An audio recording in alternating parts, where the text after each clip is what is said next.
1945 সালের 5 ডিসেম্বর দ্বিতীয় বিশ্বযুদ্ধ মাত্র শেষ হয়েছে। মার্কিন নৌবাহিনীর 5টি যুদ্ধ বিমান নিয়মিত প্রশিক্ষণ মিশনে আকাশে উড়ে গেল। আবহাওয়া ছিল মোটামুটি স্বাভাবিক, কিন্তু কয়েক ঘন্টা পর এমন কিছু ঘটল যা আজও বিশ্বের সবচেয়ে বড় বিমান রহস্যগুলোর একটি হিসেবে বিবেচিত হয়। একটি নয়, দুটো নয়, একসঙ্গে 5টি বিমান হঠাৎ করে অদৃশ্য হয়ে যায়। তাদের খুঁজতে পাঠানো উদ্ধারকারী বিমানটিও আর কখনো ফিরে আসেনি। কোথায় গেল সেই বিমানগুলো? কি ঘটেছিল সেদিন আটলান্টিক মহাসাগরের আকাশে? আর কেন আজও ফ্লাইট 19 নামটি শুনলেই বারমুডা ট্রায়াঙ্গেলের রহস্য সামনে চলে আসে? ভিডিওটি শুরু করার আগে কমেন্টে লিখে জানান, ফ্লাইট 19 এর পেছনে কি কোনো বৈজ্ঞানিক কারণ ছিল, নাকি এমন কিছু রহস্য লুকিয়েছিল যা আজও মানুষের বোধগম্যের বাইরে? চলুন শুরু করা যাক। সেদিন বিকেলে যুক্তরাষ্ট্রের ফ্লোরিডা অঙ্গরাজ্যের ফোর্ট লডারেল নৌঘাঁটি থেকে উড্ডয়ন করে 5টি টিবিএম অ্যাভেঞ্জার বোমারু বিমান। মিশনের নাম ছিল ফ্লাইট 19। এটি ছিল একটি নিয়মিত প্রশিক্ষণ ফ্লাইট, যেখানে পাইলটদের সমুদ্রের উপর নেভিগেশন এবং বোমা নিক্ষেপের অনুশীলন করার কথা ছিল।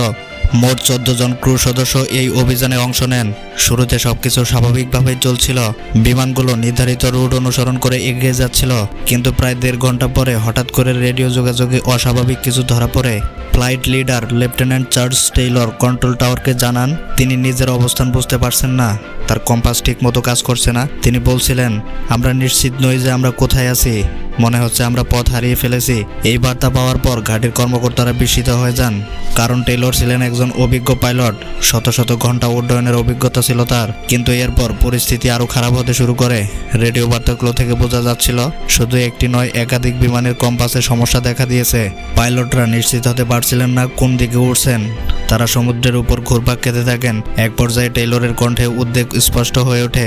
তিনি বলছিলেন, সমুদ্রটাও স্বাভাবিক দেখাচ্ছে না, সবকিছু অদ্ভুত লাগছে। ঘাঁটি থেকে তাদের পশ্চিম দিকে উড়ে আসার নির্দেশ দেওয়া হয়, যাতে তারা ফ্লোরিডার উপকূল খুঁজে পেতে পারেন। কিন্তু বিভ্রান্ত এতটাই বেড়ে গিয়েছিল যে তারা কোন দিকে যাচ্ছেন সেটাই নিশ্চিত ছিলেন না। এদিকে জ্বালানি ধীরে ধীরে শেষ হয়ে আসছিল। ভিডিওটি যদি এখন পর্যন্ত ভালো লেগে থাকে তাহলে চ্যানেলটি সাবস্ক্রাইব করুন এবং এমন রহস্যময় এবং বাস্তব ঘটনার বিশ্লেষণ নিয়মিত পেতে আমাদের সঙ্গে থাকুন। বিকেল গড়িয়া সন্ধ্যা নামতে শুরু করে। রেডিও যোগাযোগ ক্রমশ দুর্বল হয়ে যায়। শেষের দিকের বার্তাগুলো শোনা যায় জ্বালানি প্রায় শেষ। এরপর আসে সেই ভয়ঙ্কর মুহূর্ত। রাতের অন্ধকারে ফ্লাইট 19 এর সঙ্গে যোগাযোগ সম্পূর্ণ বিচ্ছিন্ন হয়ে যায়। কিন্তু রহস্য এখানেই শেষ নয়। নিখোঁজ 5টি বিমানকে খুঁজে বের করার জন্য দ্রুত একটি পিবিএম মেরিনার উদ্ধারকারী বিমান পাঠানো হয়। সেই বিমানে ছিলেন 13 জন ক্রু সদস্য। কিন্তু অবিশ্বাস্য হলেও সত্যি, উড্ডয়নের কিছুক্ষণের মধ্যে সেই উদ্ধারকারী বিমানটিও রাডার থেকে অদৃশ্য হয়ে যায়। একই দিনে মোট 6টি বিমান এবং 27 জন মানুষ কোনো চিহ্ন ছাড়াই হারিয়ে গেলেন। এরপর শুরু হয় ইতিহাসের অন্যতম বৃহৎ অনুসন্ধান অভিযান। শত শত বিমান, জাহাজ এবং হাজার হাজার মানুষ কয়েকদিন ধরে বিশাল সমুদ্র এলাকায় তন্ন তন্ন করে খুঁজে দেখেন। কিন্তু আশ্চর্যের বিষয় হলো কোনো ধ্বংসাবশেষ পাওয়া যায়নি, কোনো মৃতদেহ পাওয়া যায়নি, এমনকি নিশ্চিত প্রমাণও পাওয়া যায়নি। এবং ঠিক এখান থেকে জন্ম নিতে শুরু করে অসংখ্য রহস্য এবং ষড়যন্ত্র তত্ত্ব। অনেকের মতে ফ্লাইট 19 বারমুডা ট্রায়াঙ্গেলের রহস্যের শিকার হয়েছিল। এটি এমন একটি এলাকা যেখানে নাকি জাহাজ এবং বিমান অদ্ভুতভাবে হারিয়ে যায়। কেউ বলেন সেখানে শক্তিশালী চৌম্বকীয় অস্বাভাবিকতা কাজ করে, যা কম্পাসকে বিভ্রান্ত করে দেয়। আবার কেউ আরও এক ধাপে এগিয়ে দাবি করেন এটি ছিল ভিনগ্রহবাসীদের কাজ। কিন্তু বিজ্ঞানীরা বিষয়টিকে ভিন্নভাবে দেখেন। তাদের মতে সবচেয়ে যৌক্তিক ব্যাখ্যা হলো নেভিগেশন বিভ্রান্তি এবং খারাপ আবহাওয়ার সমন্বয়।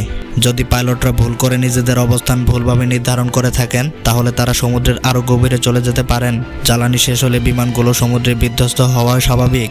আর উদ্ধারকারী পিবিএম মেরিনার বিমান সম্পর্কে জানা যায়, এই ধরনের বিমানকে অনেক সময় উড়ন্ত জ্বালানি ট্যাঙ্ক বলা হতো, কারণ এতে জ্বালানি বাষ্পের কারণে বিস্ফোরণের ঝুঁকি ছিল। কিছু প্রত্যক্ষদর্শী সেই রাতের আকাশে বিস্ফোরণের মতো আলো দেখেছিলেন। তবুও প্রশ্ন রয়ে যায়, যদি সবকিছুই এত স্বাভাবিক হয়, তাহলে এত বড় অনুসন্ধানের পরও কোনো ধ্বংসাবশেষ কেন পাওয়া গেল না? কেন আজও ফ্লাইট 19 এর সঠিক পরিণতি কেউ নিশ্চিতভাবে বলতে পারে না? হয়তো উত্তর আটলান্টিক মহাসাগরের গভীরে কোথাও লুকিয়ে আছে, অথবা হয়তো এটি এমন এক রহস্য যা মানব সভ্যতা কখনোই পুরোপুরি সমাধান করতে পারবে না। ফ্লাইট 19 এর নিখোঁজ হওয়ার ঘটনার 80 বছরেরও বেশি সময় পেরিয়ে গেছে, কিন্তু আজও এটি বিশ্বের সবচেয়ে আলোচিত বিমান রহস্যগুলোর একটি। আপনার কি মনে হয় ফ্লাইট 19 কি কেবল একটি দুর্ঘটনা ছিল, নাকি এর পেছনে সত্যি কোনো অজানা রহস্য লুকিয়ে আছে? আপনার মতামত কমেন্টে লিখে জানান। ভিডিওটি ভালো লাগলে লাইক, কমেন্ট, শেয়ার করুন এবং এমন আরও রহস্যময়, ঐতিহাসিক ও অবিশ্বাস্য ঘটনার প্রতিবেদন দেখতে চ্যানেলটি সাবস্ক্রাইব করে রাখুন। পরবর্তী রহস্য নিয়ে আবার দেখা হবে। ততক্ষণ পর্যন্ত সবাই ভালো থাকুন।